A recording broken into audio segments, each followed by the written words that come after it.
Hello વિદ્યાર્થી મિત્રો, કેમ છો બધા? મજામાં ને? મારી આ યુટ્યુબ ચેનલમાં આપ સૌનું સ્વાગત છે. તો આજે આપણે જોઈશું 12th science chapter 8 aldehyde ketone અને કાર્બોક્સિલિક એસિડ સંયોજન. તો આજે આપણે જોઈશું કાર્બોક્સિલિક એસિડની જે રાસાયણિક પ્રક્રિયાઓ હતી એની અંદર બીજું કાર્બોક્સિલિક એસિડ સંયોજનો પાણીમાં વિયોજન પામી સંસ્પંદન સ્થાયીકૃત કાર્બોક્સિલેટ ઋણ આયનો અને હાઇડ્રોનિયમ આયન આપે છે. જો આવી રીતના કાર્બોક્સિલિક એસિડ છે, બરાબર, આ કાર્બોક્સિલિક એસિડ, બરાબર, આટલું કાર્બોક્સિલિક એસિડ. COH એટલે કાર્બોક્સિલિક એસિડ, CHO એટલે આલ્ડીહાઇડ, C ડબલ બોન્ડ એટલે કીટોન અને COH એટલે કાર્બોક્સિલિક એસિડ પ્લસ H2 પાણી સાથે પ્રક્રિયા કરે પછી શું થશે ખબર? આવી રીતના અહીં લખું છું એની જગ્યાએ R C double bond O minus અને H3O પ્લસ છૂટું પડશે, બરાબર.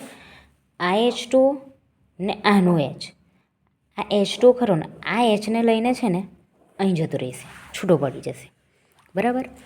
આ H2 આ OHમાંથી આ Hને લઈને H3O પ્લસ બની જશે.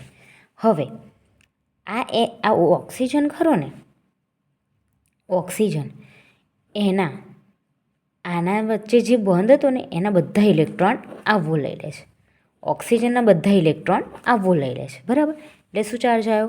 માઇનસ, બરાબર. અહીંયા H3O પ્લસ બની ગયું. હવે શું થશે? પાછું ને પાછું જો આવી રીતના થાય, રિવર્સિબલ પ્રક્રિયા થાય. કેવી રીતના? જો R C આવો, આ ડબલ બોન્ડ ખરો ને અહીં જતો રહે, નાવવો અહીંયા. હવે આ ઓક્સિજન ખરો ને, આ ઓક્સિજન એ શું કે ખબર? હું તને ડબલ બોન્ડ આપી દઉં લે આ ઓક્સિજનને, તો શું કે આવું કે મને સામે કંઈક આપે, એમ ભલે હું આપું પણ તારે મને તો કંઈક આપવું પડે ને, નહીં તો હું તો ખાલી થઈ જાઉં. તો આ શું કે ખબર?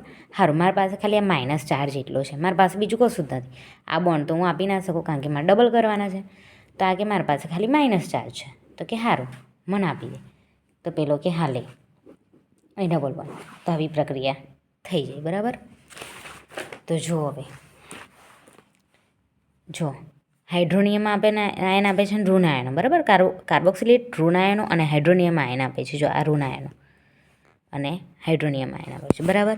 કાર્બોક્સિલિક એસિડમાં પાણી સાથે પ્રક્રિયા કરી આ H2O H પ્લસ અહીંનો H પ્લસ લઈને H3Oમાં રૂપાંતર થાય છે.